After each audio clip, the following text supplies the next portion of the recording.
once again I invite you to turn to John's Gospel in chapter 11 if you want the whole of the story that I'm going to speak about today.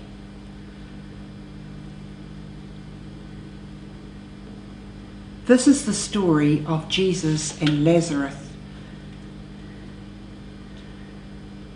You remember that the sisters had called Jesus to say, "Our brother is ill," and Jesus delayed in answering their call.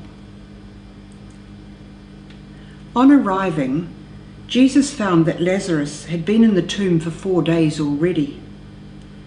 Bethany is only about 2 miles from Jerusalem, and many Jews had come to Martha and Mary to sympathize with them over their brother. When Martha heard that Jesus had come, she went to meet him.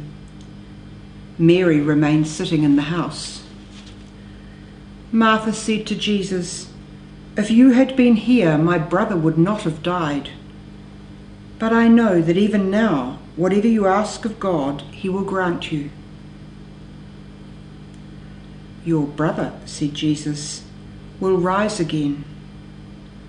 Martha said, "I know he will rise at the resurrection on the last day." Jesus said, "I am the resurrection. If anyone believes in me, even though he dies, he will live. And whoever lives and believes in me will never die. Do you believe this?" "Yes, Lord," she said. "I believe that you are the Christ, the Son of God, the one who was to come into this world." And the story goes on where Jesus goes to the tomb and he calls to Lazarus. He tells the people first to roll back the stone, then he calls Lazarus and he says, "Unbind him, let him go free." That is one of the tasks of ourselves as Christians in this world, to unbind people, to let them go free. However, and there is a however in this, for me anyway, this presupposes I have faith in God and belief in Jesus. Sometimes that faith and that belief feels a little weak, or even a lot weak. But God understands that, and we only have to reach out again, and God's there. Our faith in God in times of trouble will help us get through. I remember spending an evening with my mother not long after my father had died, and we were talking about Dad not being there anymore, and what did all this mean.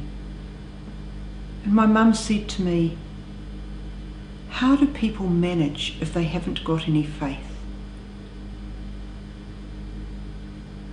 I thought this was a great statement coming from an 85-year-old who had come into the church as an adult and who had always loved God and served God in caring for our family.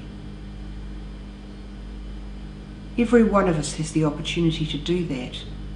And every one of us can help unbind people and let them go free.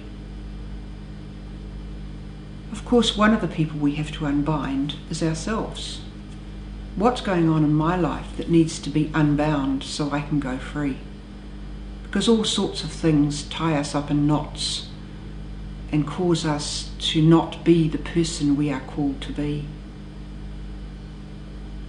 The great Saint Augustine said, "The glory of God is the person fully alive." And if we're not fully alive, the glory of God is not being shown. I'm sure that after Jesus raised Lazarus, that whole family were absolutely magnificent in their joy and their testimony to others.